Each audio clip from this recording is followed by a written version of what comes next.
বিসমিল্লাহির রহমানির রহিম। এটা হলো রংপুর সাতমাথা। 7 মুক্তিযোদ্ধার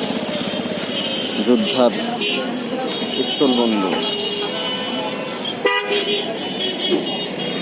সাতমাথা বলা হয় কেন জানেন আপনারা?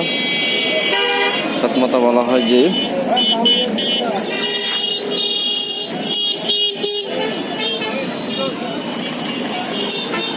সাত শহীদের রক্তের বিনিময়ে সাতমাথা অনুষ্ঠিত হয়েছে।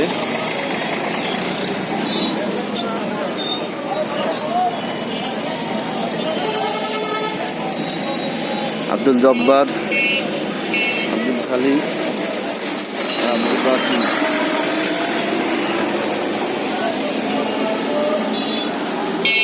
এটা হলো সেই সাতমাথা, রংপুর সাতমাথা বলা হয়।